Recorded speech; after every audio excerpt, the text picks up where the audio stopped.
Hello students, आज हम अपनी 9th क्लास की इकोनॉमिक्स का चैप्टर नंबर 4 कर रहे हैं। Food security in India. Food security in India का मतलब है कि इंडिया में जो फूड सिक्योर किया जाता है, किस लिए किया जाता है या क्यों हमें करना चाहिए और इसके रीज़न क्या क्या हैं। तो ये सारी चीज़ें फूड के बारे में जो भी हमारी गवर्नमेंट के थ्रू स्टेप उठाए जाते हैं या क्यों उठाए जाते हैं, ये सारी चीज़ें हमें इस चैप्टर में पता चलेंगी। Overview. Food security means availability. Food security का मतलब होता है फूड की availability, accessibility and affordability of food to all people at all times. कि फूड सिक्योरिटी का मतलब यहाँ पर है कि फूड की अवेलेबिलिटी क्या है, कितनी है, एसेसिबिलिटी कैसे होती है, अफोर्ड कैसे किया जाता है, कितना किया जाता है, और हर एक पीपल को, हर एक जो व्यक्ति होता है हमारी कंट्री का, उनको कैसे फूड, कितना फूड मिलता है। The poor house are more vulnerable to food insecurity whenever there is a problem of production और डिस्ट्रीब्यूशन ऑफ फूड क्रॉप्स। जो पुअर हाउस होल्ड होते हैं, जो गरीब व्यक्ति होते हैं, उनको ज़्यादा फूड की रिक्वायरमेंट होती है और उनको ज़्यादा इनसिक्योरिटी होती है। फूड की रिक्वायरमेंट भी ज़्यादा है और इनसिक्योरिटी भी ज़्यादा होती है। Whenever there is a problem of production, वहाँ पे हो सकता है कि प्रॉब्लम हो प्रोडक्शन की, डिस्ट्रीब्यूशन ऑफ फूड क्रॉप्स की, ठीक है, कोई भी प्रॉब्लम हो सकती है। Food security depends on public distribution system. जो फूड सिक्योरिटी है वो डिपेंड करती है कि पब्लिक डिस्ट्रीब्यूशन सिस्टम पर, कि हर एक को अच्छी तरह डिस्ट्रीब्यूट किया जा रहा है या नहीं किया जा रहा। And government vigilance and action at times. और वहाँ पे जो गवर्नमेंट है वो टाइम पे वहाँ का सर्वे कर रही है, नहीं कर रही, एक्शन टाइम पे लिया जा रहा है या नहीं लिया जा रहा, मतलब टाइम पे वो डिस्ट्रीब्यूट किया जा रहा है या नहीं किया जा रहा, और किस किस को मिल रहा है, कितना मिल रहा है, सारी चीज़ों के बारे में। When this security is threatened, जब ये सिक्योरिटी जो थ्रेटेंड मतलब होता है खतरा, तो इसका मतलब तो हो गया जब सिक्योरिटी खतरे में होती है, लेकिन नहीं, जब वो फूड सिक्योर करना बहुत ज़रूरी होता है और लोगों, जैसे स्कार्सिटी फैल गई, मतलब अगर भूखमरी फैल जाती है तो फिर क्या होता है, हर एक व्यक्ति को फूड मिलना बहुत मुश्किल हो जाता है। इसलिए गवर्नमेंट को उनका जो सिस्टम है उसकी अच्छे से उसके ऊपर एक्शन लेना चाहिए। What is food security? Food is as essential for living as air is for breathing. जो फूड है वो सबके लिए ज़रूरी है। किस तरह से? जैसे सांस लेने के लिए हवा की ज़रूरत होती है, एयर की ज़रूरत होती है। But food security means something more than getting 2 square meals. Food security का मतलब है कुछ ज़्यादा, किससे? 2 टाइम के मील से थोड़ा सा ज़्यादा ही हो, ठीक है। Food security has following dimension. Food security के कुछ डायमेंशंस हैं। Availability of food means food production with in the country. Availability मतलब हर एक को फूड मिल रहा है या नहीं मिल रहा। जो कंट्री में उसकी जो प्रोडक्शन है, अगर वो ठीक होगी, वो पर्याप्त मात्रा में होगी, तो इसका मतलब सबको फूड मिलेगा, अवेलेबिलिटी पूरी होगी। फूड इंपोर्ट हो रहा है, अगर किसी फूड का इंपोर्ट कर रहे हैं हम, ठीक है, हमारी कंट्री में नहीं है और उसका इंपोर्ट किया जाना है, तो क्या वो उसकी वो अवेलेबल हो रहा है पूरी कंट्री में या नहीं हो रहा। And the previous year stock stored in government granaries. और जो स्टॉक किया जा रहा है वो गवर्नमेंट के पास पर्याप्त मात्रा में है या नहीं है, पिछले साल का जो स्टॉक है वो स्टोर है या नहीं है, या और किया जाना है तो कितना किया जाना है। Accessibility means food is with in reach of every person. Accessibility का मतलब सबके पास वो पहुंच रहा है या नहीं पहुंच रहा, ठीक है, जिसको जितनी ज़रूरत है। Affordability implies that an individual has enough money to buy sufficient, safe and nutritious food to meet one's dietary needs. Affordable मतलब क्या? जो हमारी कंट्री में जितने भी इंडिविजुअल हैं, जितने भी लोग हैं, वो अफोर्ड कर पा रहे हैं न्यूट्रिशियस फूड। ऐसा नहीं कि कुछ भी उठा के उन्होंने खा लिया और वो हम कह देंगे हाँ उनको फूड मिल रहा है, ऐसा नहीं। वो फूड न्यूट्रिशियस होना चाहिए। क्या हर एक को मिल रहा है या नहीं मिल रहा? क्या उनके पास इतने पैसे हैं कि वो फूड परचेज कर सकते हैं न्यूट्रिशियस फूड या नहीं? दस food security is insured in a country only if. जो फूड सिक्योरिटी है वो कब इंश्योर होगी किसी भी कंट्री में? जब उन्हें enough food is available for all person, जब हर एक के लिए इनफ फूड होगा, पर्याप्त मात्रा में फूड होगा। All persons have the capacity to buy food of acceptable quality, जो वे लोग, हर एक पर्सन आप हमारी कंट्री का, उनमें फूड परचेज करने की कैपेसिटी है उस क्वालिटी का जो उनको मिलना चाहिए, जो न्यूट्रिशन उनका पूरा कर सके पर डे के हिसाब से, क्या उसको परचेज करने की कैपेसिटी है या नहीं है। या there is no barrier on access to food, क्या उनके ऊपर कोई रोक तो नहीं है वो फूड जो उनको मिलना चाहिए, जैसे हम ये लगा लो जैसे राशन में मिलता है, क्या हर एक को मिल पा रहा है या नहीं मिल पा रहा है, या कोई सिफारिश वाला है या स्पेशल जो है सिर्फ उसी को वो फूड मिल पा रहा है और जिसको जरूरत हो उसको नहीं मिल पा रहा हो। तो ऐसा कोई बैरियर तो नहीं है उनको मिलने में, फूड को एक्सेस करने में। Why food security, the poorest section of society might be in food insecure most of the times, while persons above the poverty line might also be food insecure when the country faces a national disaster calamity like earthquake, drought, flood, tsunami, widespread failure of crops causing famine, etc. तो अब इसमें कहा जा रहा है कि जो food security है वो क्यों होनी चाहिए। जो पुअरेस्ट सेक्शन होता है सोसाइटी का, जो पुअर पीपल होते हैं, उनके लिए फूड जो है इनसिक्योर होता है, क्योंकि वो टाइम पे अपने फूड को नहीं उनको मिल पाता। जबकि कुछ पॉवर्टी लाइन से अबव जो होते हैं, उनका जो कभी हो सकता है कि उनको भी फूड की ज़रूरत पड़ जाए, उनके पास भी सिक्योर ना हो। क्योंकि जब किसी भी कंट्री में कोई भी नेचुरल डिज़ास्टर होता है, ठीक है, नेशनल डिज़ास्टर होता है, कोई भी कैलामिटी आ जाती है, जैसे अर्थक्वेक आ जाए, draught, flood, tsunami, wide spread failure, crop failure हो जाए, ठीक है, किसी फेमाइन की कोज के कारण, तो कुछ भी हो सकता है, चाहे वो पॉवर्टी लाइन से बिलो है या अबव है, किसी को भी फूड की ज़रूरत पड़ सकती है, किसी के साथ भी हो सकता है। तो यहाँ पे हमको इस बुक्स में दिया गया है, in the 1970s food security was understood as the availability at all times of adequate supply of basic food stuffs. Amartya Sen added a new dimension to food security and emphasized the access to food through what he called entitlements, a combination of what one can produce, exchange in the market, along with state or other socially provided supplies. Accordingly, there has been a substantial shift in the understanding of food security. अब 1970 में जो food security थी वो understood की गई थी कैसे, availability at all times, हर समय जो फूड है वो अवेलेबल होना चाहिए, और उसकी जो सप्लाई है वो भी एडिक्वेट होनी चाहिए। ये नहीं है कि कहीं सप्लाई की जहाँ पे ज़रूरत है, मान लीजिए 2 जगह ज़रूरत है या 10 जगह ज़रूरत है, उसमें से 5 जगह उनको मिल गई और 5 जगह को नहीं मिली। तो एडिक्वेट सप्लाई होनी चाहिए बेसिक फूड स्टफ़ की। और जो अमृत्या सेन है, उन्होंने ऐड किया था एक नया डायमेंशन फूड सिक्योरिटी और एक्सेस के लिए, कि सबको फूड टाइम पे मिल रहा है, उनका फूड सिक्योर है या नहीं है।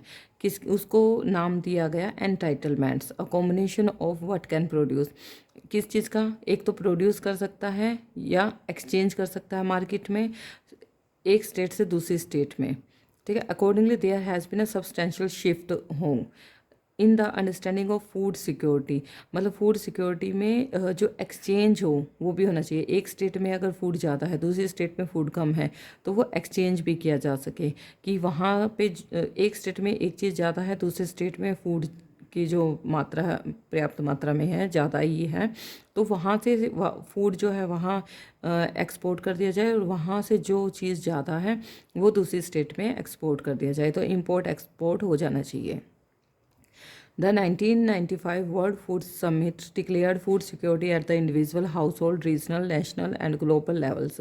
तो ये जो फूड सिक्योरिटी है ये इंडिविजुअल लेवल पे, हाउस होल्ड लेवल पे, रीजनल लेवल पे, नेशनल और ग्लोबल लेवल, हर एक लेवल पर होनी चाहिए। When all people at all times have physical and economic access to sufficient, ताकि हर टाइम कभी भी किसी को भी ज़रूरत हो, फिजिकली इकोनॉमिकली हर तरह से वो सफिशेंट, सेफ और न्यूट्रिशियस फूड उनको मिल सके, to meet their dietary needs के according and food preference for an active and healthy life के लिए।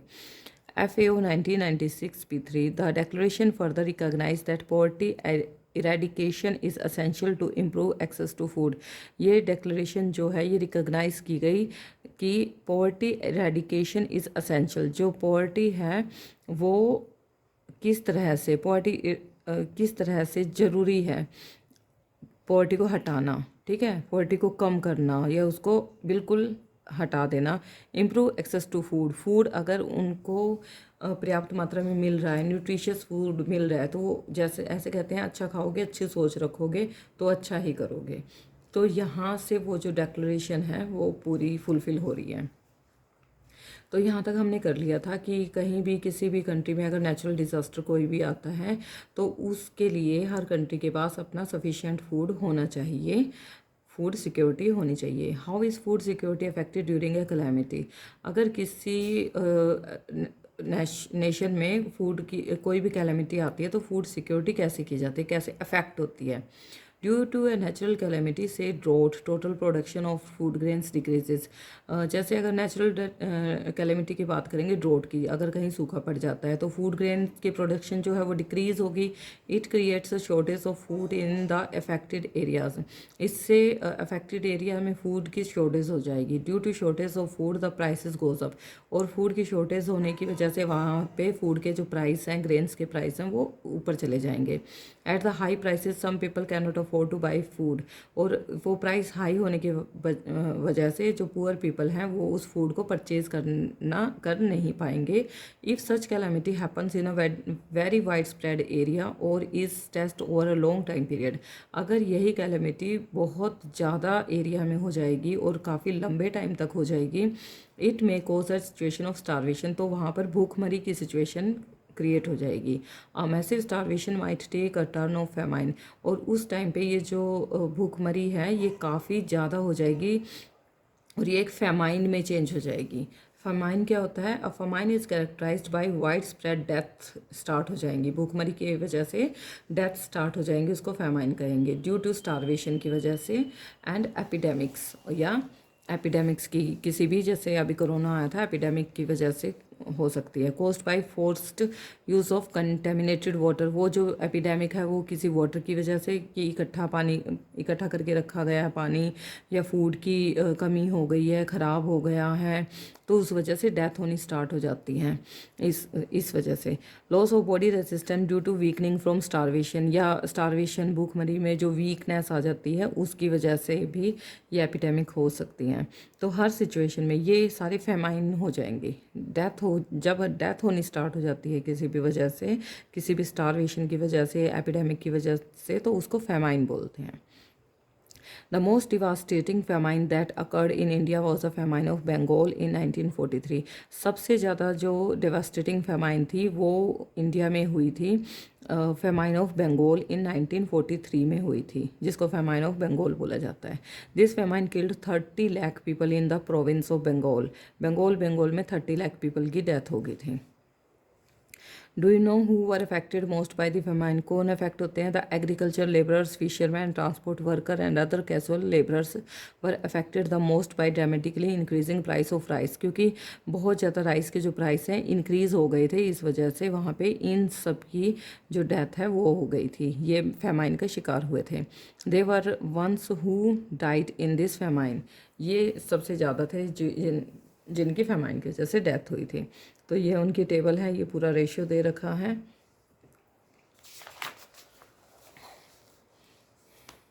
नेक्स्ट कुछ ये एक्टिविटीज़ दे रखी हैं, ये आप करके दे सकते हो। प्रोजेक्ट वर्क भी आपको दे रखा है। इन्फॉर्मेशन जैसे गैदर करनी है आपको, ये नेट से भी गैदर कर सकते हो आप, जिससे आपको बहुत अच्छे से समझ में आ जाएगा और आपको प्रोजेक्ट बनाने भी आ जाएंगे। Nothing like the Bengal famine has happened in India again, Bengal famine जैसी कंडीशन फिर दोबारा इंडिया में नहीं हुई, but it is disturbing to note that even today there are places like Kalahandi and Kashipur in Odisha, लेकिन ऐसे अभी भी काफ़ी जगह ऐसे प्लेस हैं जहाँ उतनी ज़्यादा तो नहीं हुई लेकिन होती है, जैसे कालाहांडी और काशीपुर हैं उड़ीसा में, where famine like conditions have been existing for many years, famine जैसी कंडीशन हुई हैं काफ़ी सालों तक, and where some starvation deaths, और कुछ भूख की वजह से डेथ भी हुई हैं, लेकिन वहाँ उसको ज़्यादा क्यों कहा गया है, उसमें बहुत ज़्यादा डेथ हुई थी। have also been reported. Starvation deaths are also reported in बारन डिस्ट्रिक्ट ऑफ राजस्थान, राजस्थान का जो बारन डिस्ट्रिक्ट है वहाँ पर भी स्टारवेशन की वजह से डेथ हुई थी। पलमो डिस्ट्रिक्ट ऑफ झारखंड में and many other remote areas during the recent year, और अभी के कुछ ही सालों में झारखंड और ऐसे रिमोट एरियाज़ में बहुत कुछ डेथ हुई है। Therefore food security is needed in a country to ensure food at all times, इसलिए हर कंट्री को ज़रूरत है कि हमेशा फूड की सिक्योरिटी करके रखें। Who are food insecure, although a large section of people suffer from food, बहुत ज़्यादा जो पीपल हैं वो फूड की वजह से या न्यूट्रिशन की इनसिक्योरिटी की वजह से वो सफ़र करते हैं, ठीक है। In India the worst affected groups are landless people, और सबसे ज़्यादा उनमें कौन से पीपल होते हैं, वो होते हैं लैंडलेस पीपल विद लिटिल और नो लैंड, या तो उनके पास बहुत कम लैंड होती है या बिल्कुल भी लैंड नहीं होती। And to depend upon traditional artisan जो होते हैं वो भी, क्योंकि उनका तो हाथ का काम होता है, उनका इससे एग्रीकल्चर से कोई काम नहीं होता, इसलिए वो भी अफेक्ट करते हैं। प्रोवाइडर्स ऑफ ट्रेडिशनल सर्विसेज, जो ट्रेडिशनल सर्विस देते हैं वो भी, क्योंकि उनका भी एग्रीकल्चर से कुछ काम नहीं है। पैटी सेल्फ एम्प्लॉयड वर्कर्स हैं, डिस्टीट्यूट्स इंक्लूडिंग बैगर्स हैं, ठीक है। ये सभी क्या है, इनका एग्रीकल्चर से कुछ लेना देना नहीं होता, इसलिए ये सबसे ज़्यादा अफेक्ट होते हैं। In the urban areas, the food insecure families are those whose working members are generally employed in ill-paid occupations and casual labor's market. जो मार्केट में काम करते हैं उनका बहुत कम पैसे जैसे उनको मिलते हैं, इस तरह का काम हो जो वर्किंग लेबरर का काम करते हैं। These workers are largely engaged in seasonal activities and are paid very low wages. ऐसे जो वर्कर हैं ये सीजनल एक्टिविटी, या तो इनके सीजनल काम होते हैं या बहुत कम इनको वेतन मिलता है, वेजेस मिलते हैं। That just ensure bare survival, मुश्किल से अपना सर्वाइव कर पाते हैं ये। तो यहाँ पे दो स्टोरी दी गई हैं, एक रामू की स्टोरी है, एक अहमद की स्टोरी है। तो अभी हम इन दोनों स्टोरीज़ के बारे में पढ़ेंगे कि किस तरह से कौन सफ़र कर रहे हैं और कौन कम सफ़र कर रहा है, कौन ज़्यादा सफ़र कर रहा है। Ramu works as a casual labourer in agriculture in Raipur village, जो रामू है वो एक कैजुअल लेबरर है एग्रीकल्चर में। कहाँ पर है वो एग्रीकल्चर, कहाँ पर होती है, रायपुर विलेज में। His eldest son Somu, who is 10 years old, also works as a pali to look after the cattle of the sarpanch of the village Satpal Singh. तो उसका एक बड़ा बेटा होता है सोमू जो 10 साल का है, जो कि पाली का काम करता है, मतलब सरपंच के पशुओं की देखभाल करता है। सतपाल सिंह उसके सरपंच का नाम है, ठीक है। Somu is employed for the whole year by the sarpanch and is paid a sum of ₹1000 for this work, और जो सोमू है उसको इस काम के लिए सरपंच 1000 रुपये देता है। Ramu has 3 more sons, Ramu के और 3 लड़के हैं और 2 लड़कियां हैं। But they are too young to work on the field, लेकिन वो अभी छोटे हैं। His wife Sunhari is also working as house cleaner for the livestock removing and managing cow dung.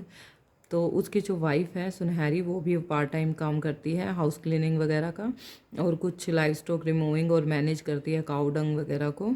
तो she gets half litre milk and some cooked food along with vegetables for her daily work, और वो daily के काम के लिए वो उसको कुछ आधा लीटर दूध दे दिया जाता है और कुछ पका हुआ खाना जो बच जाता है और कुछ वेजिटेबल जो है वो डेली वर्क के लिए अपना ले आती है।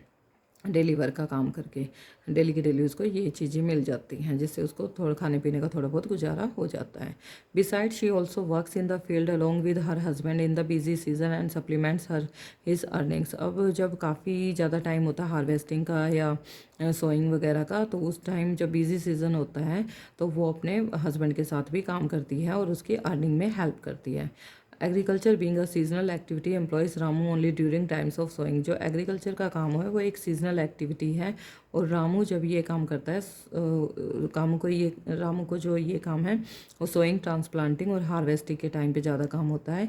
ही remains unemployed for about 4 months during the period of plant consolidation and maturing in a year, और ये वो पूरे ईयर में 4 मंथ तक अनएम्प्लॉयड रहता है। He looks for work in other activities, जब ये 4 महीने खाली रहता है तो ये दूसरी एक्टिविटीज़ के लिए अपना काम देखता है। Some time he gets employment in brick laying और in construction activities in the village, और जब वो इन 4 मंथ के लिए खाली होता है तो वो कहीं काम देखता है ब्रिक, जैसे ईंटों के भट्टे वगैरह होते हैं इनमें, और कंस्ट्रक्शन की या जो ये कहीं भी कंस्ट्रक्शन चले तो वहाँ पे काम करता है विलेज में। By all his efforts Ramu is able to earn enough either in cash और kind for him to buy essentials for 2 square meals for his family, और अपने इस सारे काम के लिए रामू बस इतना कमाता है कि या तो कैश हो या कुछ चीज़ें वो अपने घर के लिए ले आता है, जिससे 2 टाइम का खाना उसकी फैमिली को मिल जाता है बस। However during the days when he is unable to get some work, अगर कुछ दिनों उसको काम नहीं मिलता। He and his family really face difficulties and sometimes his small kids have to sleep without food. और कई बार उसके छोटे छोटे बच्चों को बिना खाना खाए ही सोना पड़ता है। Milk and vegetables are not a regular part of meals in the family. और डेली ही उसको मिल्क या वेजिटेबल नहीं मिलती फैमिली को। Ramu is food insecure during 4 months when he remains unemployed because of the seasonal nature of agriculture work। और 4 महीने तक उसको, वो जब अनएम्प्लॉय रहता है तो उसका जो काम है बिल्कुल ही इनसिक्योरिटी हो जाती है उसको फूड की। और क्योंकि जो एग्रीकल्चर का काम है वो सीजनल है और फूड की इनसिक्योरिटी तो होना है ही। अब हमारा नेक्स्ट है story of Ahmed. Ahmed is a rickshaw puller है ये बेंगलोर में। He has shifted from Jhumri Telaiya, वो झुमरी तलैया से यहाँ बेंगलोर में आया है। अलॉन्ग विथ हिज 3 ब्रदर हैं, उसके 2 सिस्टर्स हैं और ओल्ड पेरेंट्स हैं उसके। ही स्टेज इन झुग्गी, झुग्गी में वो रहता है। The survival of all members of his family depends on his daily earnings from pulling rickshaw. और उसके जो जितने भी फैमिली मेम्बर्स हैं उसके ऊपर डिपेंड करते हैं उसकी डेली की अर्निंग पर, जो कि वो रिक्शा चला कर करता है। However he does not have a secured employment and his earning fluctuate every day. हालांकि उसके जो एम्प्लॉयमेंट है वो सिक्योर नहीं है, लेकिन फिर भी उसकी अर्निंग, क्योंकि उसकी जो अर्निंग है वो डेली फ्लक्चुएट करती है, कभी ज़्यादा और कभी कम। During some days he gets enough earning for him to save some amount after buying all his day-to-day necessities। और कुछ दिनों तो अच्छा काम होने की वजह से वो थोड़ा बहुत अमाउंट जो है उसको सेव भी कर देता है अपनी डे टू डे नेसेसिटीज़ से अलग करके। On other days he barely earns enough to buy his daily necessities. और कुछ दिनों ऐसा भी हो जाता है कि वो अपनी डेली नेसेसिटीज़ को पूरी भी जितनी भी अर्न नहीं कर पाता। However fortunately Ahmad has a yellow card. भाग्य से उसके पास, अहमद के पास एक येलो कार्ड है which is PDS card for below poverty line people. Below poverty line people का एक कार्ड होता है येलो कार्ड, वो उसके पास है। With this card Ahmad get sufficient quantity of wheat, rice, sugar and kerosene oil for his daily use. तो वो उसको ये सारी चीज़ें वीट, राइस, शुगर, केरोसिन ये हाफ प्राइस में मिल जाता है मार्केट प्राइस से। He purchases his monthly stock during a particular day when the ration shop is open for below poverty people. जिस दिन बिलो पॉवर्टी पीपल वालों के लिए राशन की शॉप खुली होती है उस दिन वो पूरा मंथ का स्टॉक वहाँ से ले लेता है। In this way Ahmad is able to eke out his survival with less than sufficient earnings for his big family where he is the only earning member। और इस तरह से जो अहमद है अपनी फैमिली के लिए सफिशिएंट अर्निंग कर लेता है, क्योंकि उसकी फैमिली भी बड़ी है और कमाने वाला भी एक है, तो फिर भी उस आधे रेट में उसको ये चीज़ें मिलने की वजह से वो अच्छी तरह अपने फैमिली का पेट भर लेता है। तो अब है the social composition along with the inability to buy food also plays a role in food insecurity. जो सोशल कंपोजिशन है वो भी फूड की जो अगर परचेज़ नहीं कर पाते तो उसकी फूड इनसिक्योरिटी में जो है, अगर जो कुछ पीपल हैं फूड की इनसिक्योरिटी होती है उनको, ठीक है, और वो एबल नहीं होते फूड को परचेज़ करने में, तो इसमें सोशल कंपोजिशन है जो उनकी हेल्प करते हैं। जैसे the SCs, STs and some sections of the OBCs जो लोअर कास्ट के होते हैं, who have either poor land base और very low land productivity are prone to food insecurity. उनके पास या तो लैंड होती नहीं है या बहुत कम होती है और उनको फूड की बहुत ज़्यादा इनसिक्योरिटी होती है। The poor the people affected by natural disasters. अब ये ऐसे पीपल अगर उनके पास नेचुरल डिज़ास्टर हो जाती है जहाँ ये रहते हैं, who have to migrate to other areas, और जो दूसरे एरिया में माइग्रेट होके चले जाते हैं इन सर्च ऑफ वर्क, और also among the most food insecure people. अब वो अपना सब कुछ छोड़ के दूसरी जगह पर चले गए और वहाँ भी अगर कुछ ऐसी हो जाए कि वहाँ कुछ नेचुरल डिज़ास्टर आ जाए या कुछ ऐसा हो जाए, तो उन लोगों के लिए फ़ूड को सिक्योर करना भी बहुत मुश्किल होता है। फूड इनसिक्योरिटी होती है वहाँ पर उनके पास। तो high incidence of male nutrition prevails among women. सबसे ज़्यादा इंसिडेंस जो होते हैं वो मेल न्यूट्रिशन के, भोजन न्यूट्रिशियस ना मिलने के, वो वुमेन में होते हैं। This is a matter of serious concern as it puts even the unborn baby at the risk of malnutrition. और अगर वो प्रेग्नेंट वुमेन है और उनके बेबी अभी तक नहीं हुए हैं तो वो मेल न्यूट्रिशन का शिकार हो सकते हैं, कुपोषण का। A large proportion of pregnant and nursing mothers and children under the age of 5 years constitute an important segment of the food insecure population. और सबसे ज़्यादा इन्हीं में, या तो 5 साल से छोटे बच्चे हैं उनमें, या जो नर्सिंग मदर्स हैं, प्रेग्नेंट मदर्स हैं, उनमें ये सबसे ज़्यादा फूड की इनसिक्योरिटी है, वो बहुत ज़्यादा है यहाँ इंडिया में अपने। According to the National Health and Family Survey 1998-99, the number of such women and children is approximately 11 crore है इनकी जो नंबर हैं। The food insecure people are disproportionately large in some region of the country। और कुछ जगह तो इनकी जो प्रोपोर्शन है वो बहुत ज़्यादा है कंट्री में, such as economically backward state हैं वो, with high incidence of poverty, tribal and remote area जहाँ पे ज़्यादा है, reasons more prone to natural disaster जहाँ पर ज़्यादा होते हैं, बाढ़ ज़्यादा आती है या अर्थक्वेक ज़्यादा आते हैं या सूखा ज़्यादा पड़ता है, तो यहाँ पे इनका जो प्रोपोर्शन है वो और भी ज़्यादा है। In fact the state of Uttar Pradesh जैसे हो गया, Bihar, Jharkhand, Orissa, West Bengal, Chhattisgarh, part of Madhya Pradesh and Maharashtra account for largest number of food insecure people in the country. सबसे ज़्यादा यहाँ पर पाए जाते हैं। Hunger is another aspect indicating food insecurity. जो हंगर है ये एक और एस्पेक्ट है फूड इनसिक्योरिटी को जो इंडिकेट करता है। Hunger is not just an expression of poverty. Hunger का मतलब ये नहीं है कि वहाँ पॉवर्टी है, ये पॉवर्टी का कोई एक्सप्रेशन नहीं है। इट ब्रिंग्स अबाउट पॉवर्टी, ये पॉवर्टी की वजह से आता है, बट ये पॉवर्टी नहीं है। The attainment of food security therefore involves eliminating current hunger. जो अटेनमेंट फूड सिक्योरिटी है उससे हम हंगर की ये जो समस्या है इसको एलिमिनेट कर सकते हैं, ख़त्म कर सकते हैं, and reducing the risk of future hunger. और फ्यूचर में जो हंगर के रिस्क हैं उसको भी रिड्यूस किया जा सकता है। Hunger has chronic and seasonal dimension. Hunger chronic या सीजनल हो सकती है। क्रोनिक हंगर कौन सी होती है? Chronic hunger is the consequences of diets persistently इनएडिक्वेट in terms of quantity and. जो क्रोनिक हंगर होता है ये डाइट की इनएडिक्वेसी की वजह से होता है, जो उसकी क्वांटिटी है वो पूरी ना मिले, ठीक है, कि आधा भूखा रहे आदमी और ना ही उसको वो क्वालिटी मिले। मतलब एक तो क्वांटिटी कम है और क्वालिटी भी कम है। Poor people suffer from chronic hunger because of their very low income की वजह से होता है ये, and in turn in ability to buy food even for survival. और वो अपने फूड को परचेज़ करने के लिए भी एबल ना हों, मतलब वो सर्वाइव ही बहुत मुश्किल से कर पाते हों। Seasonal hunger is related to cycles of food growing and harvesting. जो सीजनल हंगर होता है वो जो ये साइकिल है फूड की ग्रोइंग और हार्वेस्टिंग की, उससे रिलेटेड होता है। This is prevalent in rural areas because of the seasonal nature of agriculture activities and in urban areas because of casual labourers.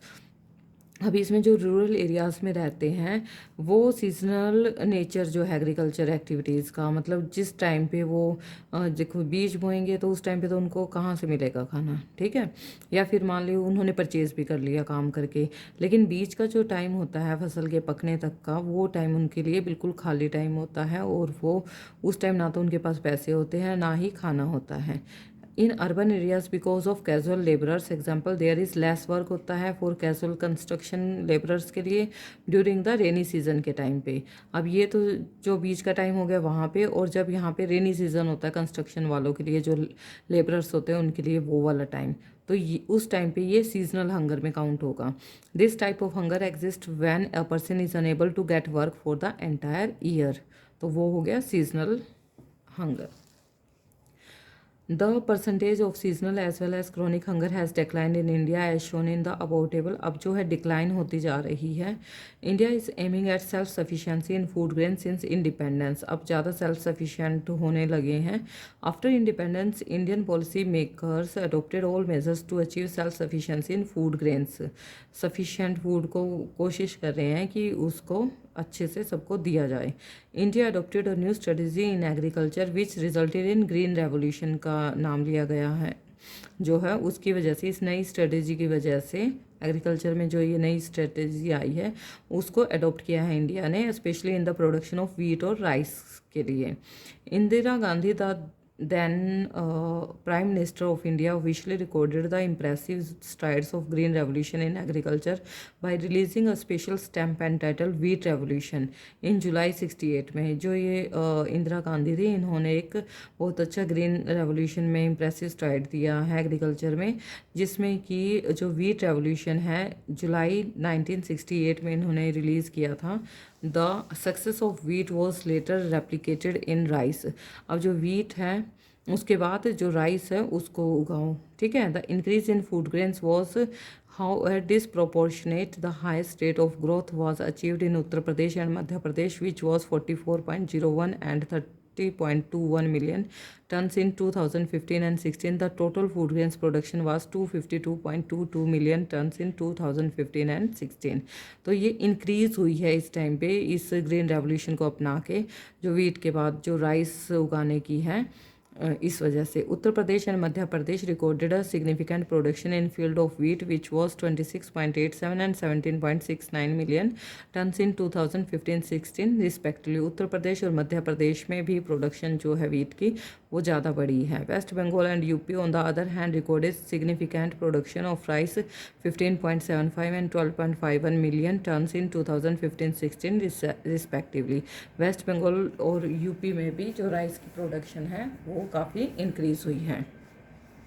Food security in India. Since the advent of the Green Revolution in early 1970s, the country has avoided famine even during adverse weather condition.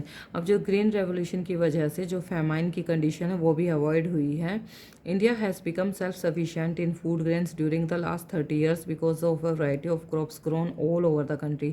क्योंकि India अब self sufficient बनता आ गया है food grains के मामले में इन 30 सालों में, क्योंकि वो वैरायटी ऑफ क्रॉप्स ग्रो करने लगा है। अलग अलग तरह की जो क्रॉप्स हैं वो उगाई जाने लगी हैं। The availability of the food grains at the country level has further been ensured. अब जो ये फूड ग्रेन्स की अवेलेबिलिटी है वो काफ़ी हद तक ज़्यादा हुई है, जो लेवल है उसका इंक्रीज़ हुआ है। With a study graph 4.1 and answer flowing question with a carefully designed food security system के द्वारा जो कि गवर्नमेंट ने दिया है। This system has two component, buffer stock है एक, तो एक पब्लिक डिस्ट्रीब्यूशन सिस्टम है। तो बफर स्टॉक क्या होता है? What is buffer stock? Buffer stock is the stock of food grains namely wheat and rice procured by the government through the Food Corporation of India (FCI). The FCI purchases wheat and rice from the farmers in states where there is surplus production. जहाँ पे ज़्यादा production होती है wheat और rice की, तो जो state government होती है वो उसको वहाँ से परचेज़ कर लेती है। FCI जो है फूड कॉरपोरेशन ऑफ इंडिया जो है वहाँ से परचेज़ कर लेती है एंड उसको प्रोक्योर करके रखती है, संभाल के रखती है। The farmers are paid a pre announced price for their crops. और जो फार्मर्स को प्राइस दिए जाते हैं वो उनको उसके बदले में प्राइस भी देते हैं। This price is called minimum support price, जिसको MSP कहा जाता है। The MSP is declared by the government every year. जो गवर्नमेंट हर साल ये MSP के जो प्राइस हैं वो किसानों के लिए डिक्लेयर करते हैं और उनको उसी प्राइस में वो वीट और राइस जो है उनसे ख़रीद लेते हैं। Before the sowing season to provide incentives to farmers for raising the production of these crops. और फार्मर्स को इंसेंटिव भी दिए जाते हैं कि प्रोडक्शन की, इन क्रॉप्स की जो प्रोडक्शन है उसको रेज करने के लिए, कि ज़्यादा बढ़ाएं प्रोडक्शन को। The purchased food grains are stored in granaries. अब जो परचेस्ड फूड ग्रेन होते हैं जो FCI ने खरीद लिए किसानों से, उसको स्टोर करके रखते हैं ग्रेनरीज में, गोदाम वगैरह में। Do you know why this buffer stock is created by the government? क्यों किए जाते हैं ये buffer stock? This is done to distribute food grains in the deficit areas and among the poor strata of the society at a price lower than the market price, also known as issue price. अब जो उन्होंने buffer stock करके रख दिया है ये वो distribute करती है गवर्नमेंट। कौन से एरियाज़ में? जो पुअर एरिया हों, ठीक है, या जहाँ पे कुछ नेचुरल डिज़ास्टर की वजह से, कैलेमिटी की वजह से कुछ उनको खाना ना मिल पाए और उनके जो प्राइस हैं बहुत ज़्यादा लो कर दिए जाते हैं इशू प्राइस से, ठीक है, उन मार्केट प्राइस से लो दिए जाते हैं और जिनको इशू प्राइस कहा जाता है। This also help resolve the problem of shortage of food during adverse weather condition और ड्यूरिंग पीरियड ऑफ कैलेमिटी। ये इस टाइम पे वेदर कंडीशन में और कैलेमिटी के टाइम पे ये सब पुअर को दिए जाते हैं और इस प्रॉब्लम को, जो शॉर्टेज ऑफ फूड की प्रॉब्लम है, इसको रिजोल्व करने में हेल्प करता है। What is the public distribution system? Public distribution system क्या होता है? बफर स्टॉक था, पब्लिक डिस्ट्रीब्यूशन सिस्टम था। The food procured by the FCI is distributed through government regulated ration shop among the poorer section of the society. अब जो ये below poverty line वाले होते हैं इनको भी जो ये वीट और राइस वगैरह हैं वो इस बफर स्टॉक में से ही दिए जाते हैं, पब्लिक में डिस्ट्रीब्यूट किए जाते हैं. This is called the public distribution system. Ration shop में वो भेज दिए जाते हैं. Are now present in most locality villages town city, हर जगह होती हैं ये राशन की shop. There are about 5.5 lakh ration shops all over the country. Ration shops also known as fair price shop, इनको फेयर प्राइस शॉप भी कहा जाता है. Keep stock of food grains का यहाँ पे स्टॉक होता है, शुगर का, किरोसिन फॉर कुकिंग का. These items are sold to people at a price low than the market, और मार्केट से बहुत कम प्राइस होते हैं इन राशन शॉप में. एनी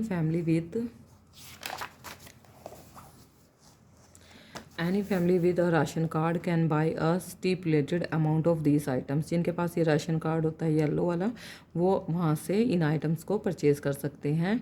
जैसे 35 kilogram of grains, 5 litres of kerosene, 5 kilogram of sugar etcetera ये दिए जाते हैं. Every month from the near by ration shop से वो ले सकते हैं हर मंथ. ठीक है.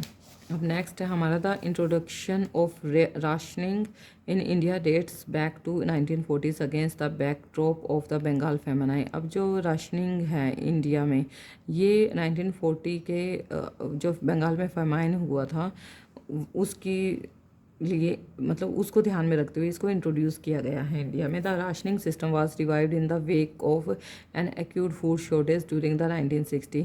और इस राशनिंग सिस्टम को रिवाइव भी किया गया है. ज़्यादा मतलब पहले कम फूड मिलता था, अब ज़्यादा फूड मिलने लगा है 1960s के टाइम को देखकर. Prior to the green revolution in the wake of high incidence of poverty levels, क्योंकि पॉवर्टी लेवल बहुत ज़्यादा था और सबको नहीं मिल पा रहा था फूड, तो इसलिए ज़्यादा फूड अब ग्रीन रेवोल्यूशन के बाद, क्योंकि प्रोडक्शन जो है फूड की वो भी बढ़ी है, इसलिए जो राशन में सामान है वो भी ज़्यादा दिया जाने लगा है, और जिससे पॉवर्टी लेवल है के जो लोग हैं उनको ज़्यादा खाना मिलता है. As reported by NSSO in the mid 1970s 3 important food intervention programmes were introduced. अब ये कुछ ना 3 इम्पोर्टेंट फूड इंटरवेंशन प्रोग्राम जो हैं ये इंट्रोड्यूस किए गए हैं. पहला पब्लिक डिस्ट्रीब्यूशन सिस्टम हो गया फूड फॉर फूड ग्रेन्स. अच्छा, दूसरा इंटीग्रेटेड चाइल्ड डेवलपमेंट सर्विस हो गया, और फूड फॉर वर्क. ये 3 प्रोग्राम जो हैं ये इंट्रोड्यूस किए गए हैं. Over the year several new programmes have been launched. बहुत सारे नए प्रोग्राम जो हैं वो लॉन्च किए गए हैं. And some have been restructured, और कई प्रोग्राम्स को रीस्ट्रक्चर किया गया है, दोबारा उनमें मॉडिफिकेशन किया गया है with the growing experience of administering the programmes. At present there are several poverty alleviation. बहुत सारे पॉवर्टी एलिविएशन हैं प्रोग्राम्स चलाए गए हैं मोस्टली इन रूरल एरियाज़ में, which have an explicit food component also, while some of the programs such as PDS, mid day meals etcetera. अब mid day meal कब होता है, जैसे गवर्नमेंट स्कूल में मिड डे मील चलाया गया है, बच्चों को घर से लंच लेके आने की जरूरत नहीं पड़ती, वहीं पे मिलता है स्कूल में etcetera. Are exclusively food security programmes. Most of the PAPS also enhanced food security भी जिससे जो है वो एनहेंस हुई है, बढ़ी है. Employment programmes greatly contribute to food security by increasing the income of the poor. इससे जो पुअर की जो इनकम है उसकी सिक्योरिटी भी इंक्रीज़ हुई है, वो ज़्यादा अपनी जो इनकम है उसको सिक्योर कर पा रहे हैं, सेव कर पा रहे हैं. ये एक्टिविटीज़ आपको दी गई हैं. अब यहाँ पे नेक्स्ट है current status of public the distribution system. Public distribution system PDS is the most important step taken by the government of India. जो पब्लिक डिस्ट्रीब्यूशन सिस्टम है ये बहुत इंपॉर्टेंट स्टेप है जो कि गवर्नमेंट इंडिया की गवर्नमेंट के द्वारा लिया गया है टुवर्ड्स इंश्योरिंग फूड सिक्योरिटी, जिससे कि फूड सिक्योरिटी है बहुत ज़्यादा सिक्योर हुई है. In the beginning the coverage of PDS was universal with no discrimination between the poor and the non poor. इसमें हर एक को कवर किया गया है बिना किसी डिस्क्रिमिनेशन के, चाहे वो पुअर है चाहे वो नॉन पुअर है. Over the years the policy related to PDS has been revised to make it more efficient. So, over the years, the policy related to PDS has been revised to make it more efficient and targeted. अब ये जो policy है PDS ने revise की है बहुत efficient और targeted वे में. इन 1992 revamped public distribution system was introduced in 1700 blocks in the country। इसको दोबारा से इंट्रोड्यूस किया गया सिस्टम को रिवाइज करके। The targets was to provide the benefit of PDS to remote and backward areas में इसके जो बेनिफिट हैं वो मिलने लगे उनको टारगेट को पूरा करने के लिए, उसके बेनिफिट के टारगेट को पूरा करने के लिए बैकवर्ड एरियाज़ में और रिमोट एरियाज़ में इसको दोबारा से लागू किया गया। From June 1997 in a renewed attempt, targeted public distribution system was introduced to adopt the principle of targeting the poor in all areas। अब इसी improved distribution system को introduce किया गया और ज़्यादा और बहुत सारे poor areas में। It was for the first time that a differential price policy was adopted for poor and non-poor। और ये जो revised policy थी जिसमें कि differential जो price policy है ये adopt की गई poor और non-poor के लिए। Further, in 2002, special schemes were launched with Antyodaya Anna योजना एंड अन्नपूर्णा स्कीम। ये जो है नई स्कीम लॉन्च की गई विद स्पेशल टारगेट ग्रुप्स के लिए of forest of the poor, जो पुअर से भी पुअर हैं, एंड इंडिजेंट सीनियर सिटीजन के लिए respectively. The functioning of these two schemes was linked with the existing network of PDS. ये भी इस पीडीएस के नेटवर्क में ही एग्जिट करते हैं और लिंक है ये दोनों स्कीम उसमें ही। Some important features of PDS are summarised in table 4.3 में समराइज किया गया है। The PDS has proved to be the most effective instrument है गवर्नमेंट पॉलिसी का over the years in stabilising prices and making food available to consumers at affordable price में सब consumers को ये जो फूड है वो अवेलेबल है। It has been instrumental in averting wide spread hunger and famine by supplying food from surplus region of country to the deficit one. अब ये जो वाइड स्प्रेड हंगर और जो फेमाइन है जिसमें कि जो फूड की सप्लाई की जाती है वो हर एक को अब मिलता है। अब हर एक को फूड जो है वो दिया जा रहा है। पहले ये था किसी एरिया में मिल रहा है, किसी एरिया में नहीं मिल रहा अच्छे से। In addition the prices have been under revision in favour of poor household in general. अब जो प्राइस हैं वो भी रिवाइज करके दिए गए हैं। The system including the minimum support price and procurement has contributed to an increase in food grains production and provided income security to farmers in certain region. अब इसमें क्या किया गया है कि फार्मर्स को जो इनकम है, इनकम की सिक्योरिटी दी गई है, उनको फूड ग्रेन की प्रोडक्शन को बढ़ाने के लिए बोला गया है और उसके लिए भी उनको कुछ इंसेंटिव दिए गए हैं। जैसा कि पीछे बताया था कि उनको कुछ ना कुछ फ़ायदा ही है फार्मर्स को, और उनसे जो ये वीट और राइस या जो भी कोई क्रॉप है वो मिनिमम सपोर्ट प्राइस में एमएसपी में ली जाती है। However the public distribution system has faced several criticism on several ground. हर जगह अलग अलग है। Instances of hunger are prevalent despite overflowing granaries. FCI godowns are overflowing with grains. अब इतनी ज़्यादा जो हंगर है, अब हर जगह देना तो है ही फूड, अब वहाँ पे फूड जो प्रोडक्शन है वो भी ज़्यादा होने लगी है। ठीक है, तो जो ग्रेनरी है वो ओवरफ्लो हो गई है। FCI godowns are overflowing with grains, बहुत ज़्यादा हो गए हैं। With some rotting away and some being eaten by rats. और कई तो हैं ऐसे ख़राब हो जाते हैं जो ग्रेन्स हैं जो वहाँ पे फूड स्टोर किया गया है, और कुछ को रैट जो है वो खा लेते हैं। Shows the difference in food grain stocks in central pool and its stocking norms. Antyodaya Anna Yojana में क्या है, AAY है इसका नाम, वॉज लॉन्च इन दिसंबर 2000 में लॉन्च किया गया था। Under the scheme 1 crore of poorest among the BPL families covered under the targeted public distribution system were identified. अब 1 करोड़ लोगों को इसके थ्रू दिया गया था food. Poor families were in identify by the respective state rural development ने poor family को identify किया। Department through a below poverty line survey किया गया और 25 kilogram of food grains were made available to each eligible family at a highly subsidized rate of ₹2 per kilogram for wheat and ₹3 पर kilogram for rice. दो रुपये 1 kilogram wheat का और ₹3 1 kilogram rice का rate रखा गया। This quantity has been enhanced from 25 to 35 kg with effect from April 2000। अब 25 से 35 kg उनको राइस और वीट दिए जाते हैं। The scheme has been further expanded twice by additional 50 lakh BPL families में ये एक्सपेंड हो चुकी है 2003 तक। And in August 2004 with this increase 2 crore families have been covered under the AAI। और 50 लाख से 2 करोड़ फैमिलीज़ को अब अंत्योदय अन्न योजना के द्वारा ये जो फूड है वो प्रोवाइड किया गया है। Subsidy is the payment that a government makes to a producer to supplement the market price of a commodity. Subsidy का मतलब है एक पेमेंट होती है, ये जो गवर्नमेंट है ये प्रोड्यूसर को देता है मार्केट प्राइस के सप्लीमेंट में। Subsidies can keep consumer price लो।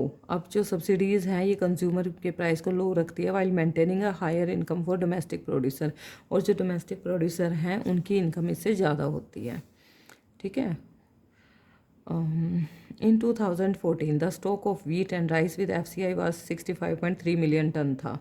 ठीक है, FCI के पास जो व्हीट और राइस का स्टॉक है 65.3 मिलियन टन था, which was much more than the minimum buffer norms से बहुत ज़्यादा था। However these remained consistently higher than the buffer norms. The situation improved with the distribution of food grains under different schemes launched by the government. अब इस वजह से जो situation है वो डिस्ट्रीब्यूशन की फूड ग्रेन्स के वो इम्प्रूव हुई, ज़्यादा दिया जाने लगा, डिस्ट्रीब्यूशन ज़्यादा होने लगी। There is a general consensus that a high level of buffer stock for food grains is undesirable and can be wasteful, क्योंकि वेस्ट हो जाता था बहुत ज़्यादा food grain. The storage of massive food stocks has been responsible for high carrying cost. और जो food stock होते थे इसकी वजह से जो हाई कैरिंग कॉस्ट लगी। In addition to wastage and deterioration in grain quality.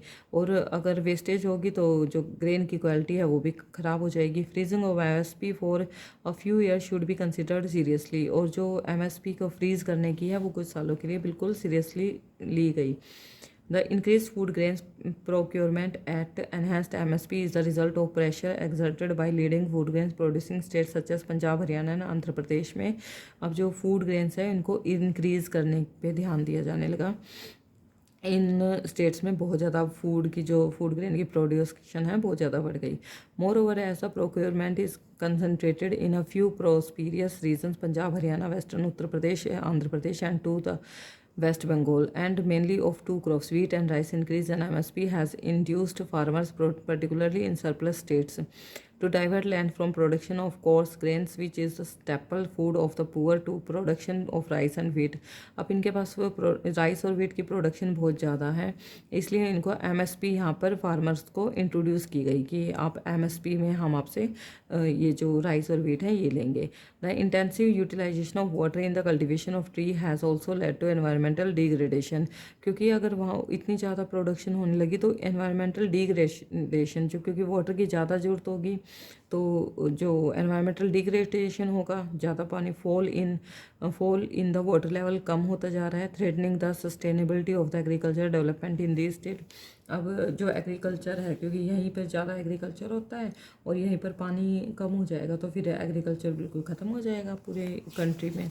तो ये जो the rising minimum support prices have raise the maintenance cost of procuring food grains by the government, rising transportation and storage cost of FCI are other contributing factor in this increase. और इनको सारी चीज़ें, सारी facility दी जाने लगी transport की और हर चीज़ की। As per the NSSO report number 558 in rural India, the per person per month has declined from 6.38 kilogram in 2004-5, 5.98 kilogram in 2011-12। तो ये पहले डिक्रीज़ हो गई थी, डेक्लाइन हो गई थी। In urban India the per person per month consumption of rice too has decline from 4.71 kilogram in 2004-5 to 4.19 kilogram in 2011-12. Per capita consumption of PDS rice has doubled in rural India and increased by 66% हो गया in urban India since 2004-5 में। The per capita consumption of PDS wheat has doubled since 2004-5 in both rural and urban areas में। अब जो wheat का जो distribution है वो डबल हो गया, एक बार तो कम हो गया था फिर ये डबल हो गया, 66% पे पहुंच गया। PDS dealers are sometimes found resorting to malpractices like diverting the grains to open market to get better margin, selling poor quality grains at ration shop, जो पुअर क्वालिटी के ग्रेन्स हैं वो राशन शॉप में sell कर देते हैं। And in regular opening of the shop, और shops की इरेगुलर ओपनिंग करते हैं। It is common to find that ration shop regularly have unsold stock of poor quality grains left. जो पुअर क्वालिटी का जो है वो ग्रेन वहाँ पर रह जाता है, अनसोल्ड रह जाता है। This has prove to be big problem, और फिर ये बहुत बड़ी प्रॉब्लम बन गई। When ration shops are unable to sell a massive stock of food grains piles up with the FCI। अब अगर वहाँ पे वो नहीं बेच पा रहे राशन शॉप, तो फिर ये तो प्रॉब्लम होगी FCI के लिए।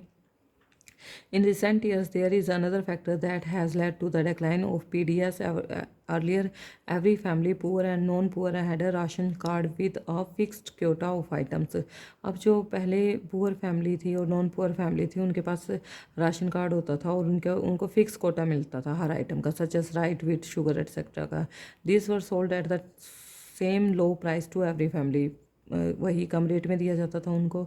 The 3 types of cards and the range of prices that you see today did not exist. अब सेम कार्ड नहीं होता सबके पास। A large number of families could buy food grains from the ration shop subject to a fixed quota। बहुत सारी ऐसी family है जो ration shop से फिक्स्ड कोटा लेती हैं। This included low income families whose income were marginally higher than the below poverty line family. चाहे उनकी जो इनकम है उनकी बिलो पॉवर्टी लाइन वालों से ज़्यादा भी हो, वो भी उतना ही कोटा लेते थे, और वो हाई वाले भी उतना ही कोटा लेते थे। Now with TPDS of 3 different prices, only family above the poverty line gets very little discount at the ration shop. अब जो बिलो पॉवर्टी लाइन से ऊपर वाली हैं, अबव हैं, उनको राशन शॉप में कम डिस्काउंट मिलता है। The price for APL family जो is almost as high as open market price, उनके मतलब मार्केट के प्राइस हैं उन जितना ही उनको रेट मिलता है, थोड़ा बहुत कम होता है। So there is little incentive for them to buy these item from the ration shop. तो राशन शॉप से उनको कम मतलब उतने ही लगभग उतने ही पैसे देने पड़ते हैं, तो उनको कम प्रॉफिट मिलता है। Role of cooperatives in food security. Cooperatives का क्या रोल है फूड सिक्योरिटी में? The cooperatives are also playing an important role in food security in India, specially in the southern and western parts of country. The cooperative society set up shops to sell low priced goods to poor people. अब ये जो cooperative society होती हैं, ये इनकी अपनी shop होती हैं जिनमें कि वो कम प्राइस में अपने जो गुड्स हैं, अपना जो भी सामान है, वो गरीब लोगों को बेचते हैं। For example, out of all fair price shops running in Tamil Nadu, around 94% are being run by the cooperatives. अब जो तमिलनाडु में 94% जो कोऑपरेटिव्स हैं वो चल रही हैं। In Delhi, mother dairy is making strides in provision of milk and vegetable to the consumer at control rate decided by government of Delhi. अब जो दिल्ली में मदर डेयरी है, इसने भी दिल्ली की जो गवर्नमेंट है, इन्होंने डिसाइड किया है कि आपको कंट्रोल रेट में कंज्यूमर को मिल्क और वेजिटेबल प्रोवाइड करने होंगे। Amul is another success story of cooperatives in milk and milk products from Gujarat. जो अमूल की दूसरी कोऑपरेटिव है, उसको मिल्क और मिल्क प्रोडक्ट वो गुजरात से लेती है।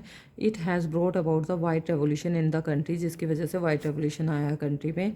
These are a few examples of many more cooperatives running in different parts of country, ensuring food security of different sections of society.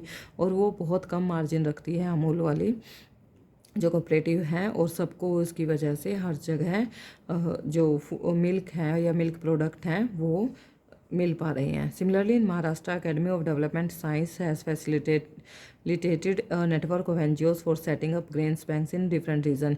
Maharashtra में एक अकेडमी ऑफ डेवलपमेंट साइंस की अकेडमी हुई है, जिसमें कि NGOs वो चला रहे हैं, और जिनमें हर एक रीजन में जो ग्रेन्स हैं वो दिए जा रहे हैं, उनके अलग अलग वो शॉप टाइप में कुछ कर रहे हैं या बांट रहे हैं। ADS organizes training and capacity building programs on food security for NGOs, और NGO के लिए फूड सिक्योरिटी के प्रोग्राम भी चलाए जा रहे हैं। ग्रेन बैंक्स बनाए जा रहे हैं, are now slowly taking shape in different parts of Maharashtra में।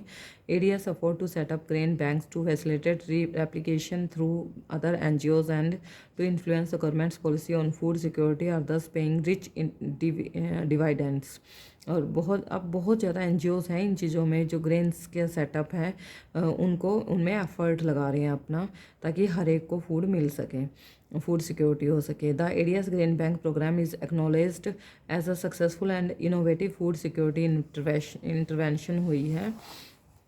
ठीक है। तो इस वजह से जो हमारे पूरे नेशन में फूड सिक्योरिटी है वो काफ़ी बढ़ चुकी है। न्यूट्रिशियस फूड जो है वो हर एक को अवेलेबल हो पा रहा है और सभी अपने फूड को परचेज़ कर पा रहे हैं, उनको क्वालिटी अच्छी मिल रही है, उनको उनके ऊपर कोई भी बैरियर नहीं है फूड को एक्सेस करने में, फूड पाने में। और जो बिलो पॉवर्टी लाइन वाले लोग हैं वो बहुत अच्छा खाना, न्यूट्रिशियस फूड उनको टाइम पर मिल रहा है, उनको फूड के लिए या न्यूट्रिशन के लिए सफ़र नहीं करना पड़ रहा। इंडिया में जो इनसिक्योरिटी थी फूड की वो काफ़ी हद तक कम हो चुकी है। तो ये हमारी जो मेन पॉइंट थे ये मैंने आपको ये सारे दोबारा से एक बार रिपीट करवा दिए।